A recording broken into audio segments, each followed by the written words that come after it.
आज आपकी बेटी आपके घर में, इसकी उम्र होगी, हो सकता है 13, 14, 15 साल की हो सकता है, या अगर इससे छोटी है तो उसकी तरबियत आपने कैसे करनी है, उसको अपने साथ नमाजें पढ़ानी है, उसको अपने साथ इबादत करानी है, उसको अपने साथ कुरान पढ़ाना है, उसको पर्दा, हया की चादर, गैर मर्दों से बचने का जहन ये कौन देगा? सबसे पहले तो माँ देगी। माँ प्रूफ करेगी कि बेटी देखो, मैं अजनबी मर्दों से बात नहीं करती, मैं अजनबी मर्दों से दूर रहती हूँ, मैं अजनबी मर्दों से किस तरह पर्दा करती हूँ। माँ अपना प्रैक्टिकल बताएगी। फिर जैसे जैसे इसकी उम्र बड़ी होती रहेगी, इसको नमाज, वजू, तहारत के मसाइल माँ सिखाएगी। सबसे बेस्ट और सबसे फर्स्ट टीचर है माँ, वो बताएगी। माँ सीख ले, ये इल्मे दीन है, जिसमें कई इल्मे दीन फ़र्ज हैं।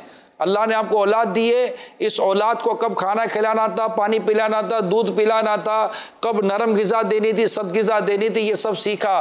मगर इसे किस किस उम्र में दीन की कौन कौन सी बात देनी है, क्या अम्मी ने ये सीखा? फिर आहिस्ता आहिस्ता ये बेटी को फीमिलियर करें, इसको मुतारिफ करें किचन से, इसको करके काम काज कराएं। जो बेटियां सुन रही हैं ये भी मेरी बात को सुने, समझें। आपकी कल शादी हो जाएगी, शादी होकर जब आप ससुराल में जाएंगी तो वहाँ पर हाथ धरे नहीं बैठना जाएगा। जिन बच्चियों को शादी के बाद ना खाना पकाने आता है, ना रोटी पकाने आती है, ना घर के कामकाज आते हैं, मैं आपको बताऊं, उम्मूमन वो बेटियां शर्मिंदा होती हैं ससुराल में जाकर। और फिर उसको आदाब सिखाए कि पानी कैसे देना है, दस्तरखान कैसे लगाना है। इनमें बर्दाश्त की कुव्वत पैदा करें, इनमें हिम्मत पैदा करें, इनमें इबादत की सलाहियत पैदा करें, इबादत की तरफ लाएं कि आपकी बेटी जब शादी के बाद ससुराल में जाए तो उसको नमाज के लिए उठाना ना पड़े, बल्कि वो खुद जाकर अपने ससुराल वालों में नमाज की आदतें पैदा करे और उनको जाकर उठाए। तहज्जुद गुजार हो, नेक हो, परहेजगार हो, कुरान पढ़ने आता हो, इल्म दीन सीखी हुई हो, समझी हुई हो। अब इसका मैं आपको फ़ायदा बताता हूँ। जब आप अपनी बच्ची को, अपनी बेटी को इन तमाम तर खुसूसियात के साथ उसकी तरबियत करेंगे,